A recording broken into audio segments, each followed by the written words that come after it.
Shalom para pecinta firman Tuhan, jumpa lagi dalam acara Rumus Renungan Murid Kristus. Hari ini kita akan belajar dari Matius pasal 7, kita lompat sebentar dari Matius pasal 5, kita membahas Matius pasal 7 ayat 15 dan 16. Dan esok kita akan kembali ke Injil Matius pasal 5 melanjutkan bahasan kita.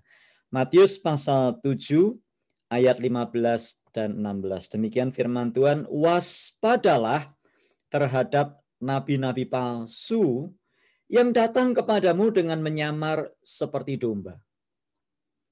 Tetapi sesungguhnya mereka adalah serigala yang buas. Dari buahnya lah kamu akan mengenal mereka. Dapatkah orang memetik buah anggur dari semak duri atau buah ara dari rumput duri? Matius pasal 7 adalah merupakan bagian dari pengajaran Tuhan Yesus, masih lanjutan Matius 5, 6, 7, semuanya berurutan, yang dikenal dengan khotbah di bukit, di mana Yesus mengajarkan kepada murid-muridnya untuk hati-hati, untuk waspada terhadap nabi-nabi palsu. Termasuk Anda dan saya, kita harus waspada. Hari-hari ini sudah beredar di mana-mana banyak nabi palsu. Nah, mari kita mengupas ayat ini. Dikatakan waspadalah terhadap nabi-nabi palsu yang datang kepadamu dengan menyamar seperti domba, tetapi sesungguhnya mereka adalah serigala yang buas. Kata dipakai waspada. Artinya hati-hati. Beri perhatian yang penuh. Jangan lengah. Waspada terus. Kata yang dipakai di dalam bahasa aslinya adalah proseko. Proseko di dalam bahasa aslinya juga kata yang sama dipakai untuk menggambarkan seseorang yang sedang mendaratkan kapalnya ke darat atau mendaratkan kapalnya ke pelabuhan. Dalam arti kata waspada yang dipakai di sini adalah jangan lengah, hati-hati, beri perhatian, jangan meleng, jangan lihat kanan kiri, fokus, jangan mikir yang lain-lain, waspada, hati-hati terhadap nabi-nabi palsu. Nah, dipakai kata nabi-nabi palsu, pseudo prophetes bahasa aslinya. Kata pseudo artinya palsu, atau bahasa Indonesianya KW, bukan ori. Nah, menurut kaidah penafsiran yang benar, siapa ini nabi-nabi palsu? Nabi-nabi palsu di sini adalah orang, bukan benda, bukan materi.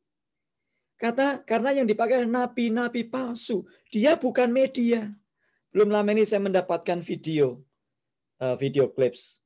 Hati-hati dengan nabi-nabi palsu. Siapa nabi-nabi palsu? Nabi-nabi palsu adalah media, bukan. Kalau kita membaca di dalam ayat sebelum dan sesudahnya, konteksnya berbicara tentang orang, bukan media. Media itu pun digerakkan oleh orang. Nah, waspadalah terhadap nabi-nabi palsu. Siapa sih sebetulnya nabi itu?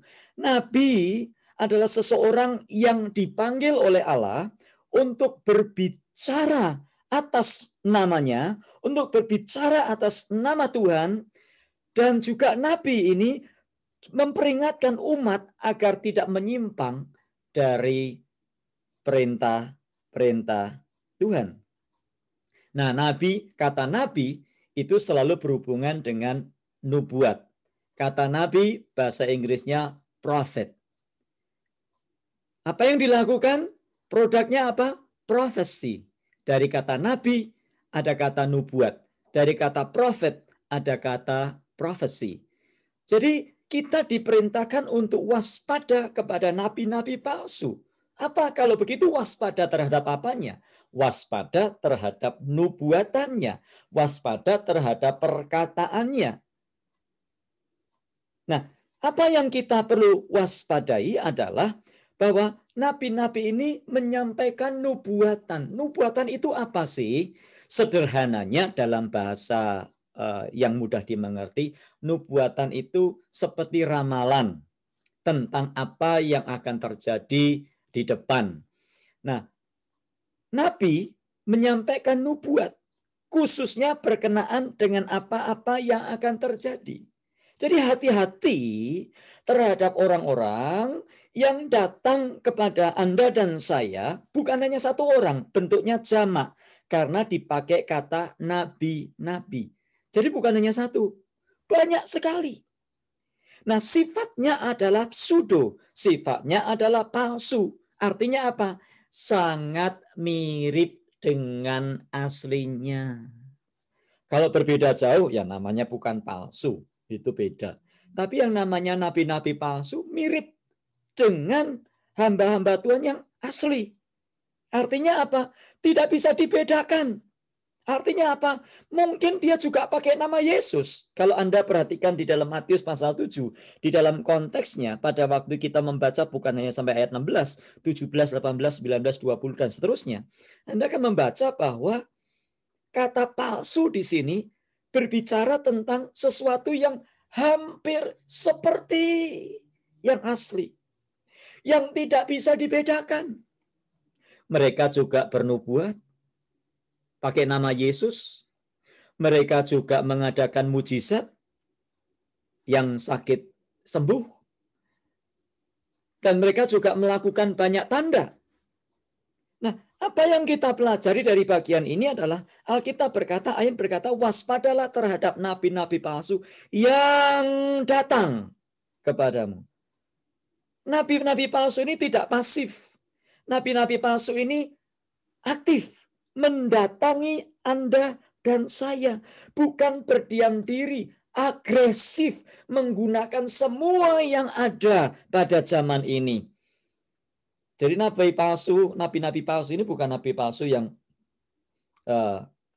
buta teknologi atau gaptek. Nabi-nabi palsu ini menggunakan Instagram. Instagramnya menarik lagi. Enggak Instagram yang non-aktif, Instagram yang gambarnya, fotonya burem-burem, bukan. Instagramnya menarik sekali. Nabi-nabi palsu ini akan juga pakai Facebook. Punya Facebook, punya. Dan Facebooknya bukan Facebook yang tidak menarik. Facebooknya pasti akan menarik. Nabi-nabi palsu juga mungkin akan menggunakan TikTok. Dan TikToknya sangat spektakuler. Mungkin tidak kalah dengan anak-anak muda zaman sekarang. Kenapa? Karena dikatakan waspadalah terhadap nabi palsu yang datang kepadamu. Dan seluruh media akan digunakan. Seluruh instrumen akan digunakan. Seluruh alat akan digunakan. Telepon digunakan, surat digunakan, email digunakan, Facebook digunakan, semua medsos digunakan. Tapi ingat, media bukan nabi palsu itu sendiri.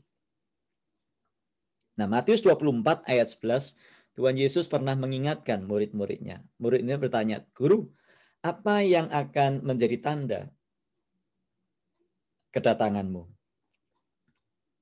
Lalu Yesus menjelaskan ayat 11 Matius 24, banyak nabi palsu akan muncul dan menyesatkan banyak orang. Artinya banyak orang yang ikut.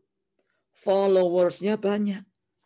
Nah, kita harus berpegang kepada kebenaran firman Tuhan. Kita harus hati-hati. Jangan asal ikut hanya karena followernya banyak. Jangan ikut hanya karena medsosnya spektakuler. Hati-hati. Yesus berkata, menjelang kedatangannya banyak nabi palsu akan muncul dan menyesatkan. Artinya ada orang-orang yang akan disesatkan dan tidak tahu bahwa orang sedang tersesat. Izinkan saya bertanya, apa tanda atau ciri bahwa Anda sedang tertipu? Cirinya adalah bahwa kita tidak tahu bahwa kita sedang tertipu. Nah, polanya seperti apa? Matius 7 ayat 15 tadi. Mereka dengan menyamar seperti domba. Tetapi sesungguhnya mereka adalah serigala yang buas. Menyamar seperti domba. Apa saja digunakan supaya mirip domba. Kalau perlu pakai lambang salib. Ya, saya sudah katakan tadi Matius 7 ayat 21, 23, 22, 23. Ya. Bahkan mereka pakai nama Yesus. Tetapi sesungguhnya mereka bukanlah nabi yang asli. Mereka adalah serigala yang buas. Memanfaatkan, mencari keuntungan, tidak membawa kepada kehidupan kekal, justru membawa kepada kematian kekal. Menarik orang kepada dunia. Itu sebabnya 1 Yohanes pasal 2 mengingatkan kepada kita. Janganlah kamu mencintai dunia ini. Ayat 16 berkata, sebab apa yang ada dari dunia ini bukan berasal dari Bapa, yaitu kenikmatan dunia. Nabi palsu membawa kita kepada kenikmatan dunia. Terus yang dipikirkan dunia, nikmat dunia, tapi bukan membawa kepada Yesus dan hidup yang kekal. Message-nya, beritanya semuanya kembali kepada keinginan mata, kekayaan, hedonis, sukses yang semu, keinginan daging, nafsu, keangkuhan hidup, memuja dunia dengan segala hingar-bingarnya. Nah, perhatikan baik-baik, ayat ini memakai kata memikat. Matius 24 ayat 24, Yesus pernah memperingatkan sebab Mesias-Mesias palsu dan nabi-nabi palsu akan muncul dan mereka akan mengadakan tanda-tanda yang dahsyat dan mujizat-mujizat sehingga sekiranya mungkin mereka menyesatkan orang-orang pilihan juga. Jadi jangan terlalu kagum atau kita lupa bahwa nabi-nabi palsu yang menyesatkan ini akan melakukan mujizat. Nah, banyak orang akhir zaman ini terpukau oleh mujizat. Berpikir kalau orang bisa melakukan mujizat, yang sakit sembuh, yang tuli mendengar, yang buta bisa melihat. Wah, lalu orang memuja, orang ikut berbondong-bondong. Jangan lupa, para penyesat, nabi-nabi palsu juga akan melakukan mujizat. Hati-hati Bapak Ibu. Aduh, zaman sekarang orang terlalu terpukau, terlalu terpesona, dan lupa akan firman Tuhan. Nah, bagaimana supaya kita bisa terhindar dari nabi-nabi palsu dan penyesat-penyesat yang adalah serigala-serigala yang buas ini tadi. Ayat 16, dari buahnya lah kamu mengenal mereka. Dapatkah orang memetik buah anggur dari semak duri atau buah ara dari rumput duri? Nah, buah di sini bukan sekedar bicara tentang perbuatan baik. Ya, kalau berbuat baik, orang tidak kenal pun Tuhan pun juga berbuat baik. Tapi buah di sini lebih berbicara tentang apa yang diberitakan. Apakah itu benar dan tepat terjadi? Misalnya seorang nabi bernubuat. Presidennya yang terpilih adalah Presiden Donald Trump. Pada kenyataannya yang terpilih yang dilantik kemarin Joe Biden. Anda sudah tahu itu bukan nabi yang asli, nabi palsu. Dan kita harus tegas menentang hal itu. Sebab Ulangan 18 ayat 20 berkata, tetapi seorang nabi, Ulangan 18, yang terlalu berani untuk mengucapkan demi namaku, perkataan yang tidak kuperintahkan untuk dikatakan olehnya, atau yang berkata demi Allah lain, nabi itu harus mati. Bukan main-main ayat firman Tuhan ini. Jangan kita sembrono, jangan kita berkata, ya kita harus memaafkan Pak, kita harus mengampuni orang yang bersalah. Betul. Tapi seorang nabi palsu Anda harus tegas kepadanya. Ayat 21 Ulangan. Jika sekiranya kamu berkata dalam hatimu bagaimanakah kamu mengetahui perkataan yang difirmankan Tuhan? Ayat 22. Apabila seorang nabi berkata demi nama Tuhan dan perkataannya itu tidak terjadi dan tidak sampai, maka itulah perkataan yang tidak difirmankan Tuhan. Dengan terlalu berani nabi itu telah mengatakannya, maka janganlah gentar kepadanya. Kita harus tegas. Ada beredar nubuatan belum lama, katanya virus corona akan berhenti pada Paskah 2020. Kemudian karena tidak terjadi, diperpanjang lagi 40 hari setelah Paskah. Yesus naik ke surga. Ternyata nubuatannya tidak terjadi lagi, maka medsosnya tiba-tiba hilang. YouTube-nya hilang, Facebook-nya didelete, ya Instagram-nya didelete. Tentang Pilpres ada banyak orang yang mengatasnamakan Tuhan. Tuhan bicara, Donald Trump adalah pilihan Tuhan. Firman Tuhan berkata dengan jelas, sudah tidak terjadi.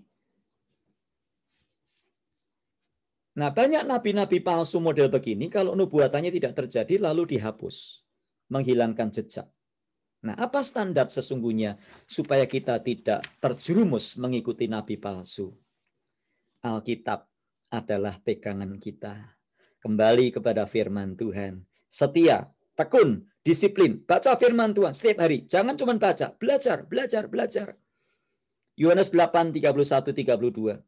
Jika kamu tetap di dalam firman-Ku, kamu benar-benar adalah murid-Ku, dan kamu akan mengetahui kebenaran, dan kebenaran itu akan memerdekakan kamu. Kembali kepada firman Tuhan, kembali kepada Alkitab, belajar, disiplin, baca firman Tuhan, baca firman Tuhan, belajar, hafalkan, hafalkan. Ada banyak orang tanya, Pak, ada firman Tuhan buat saya enggak?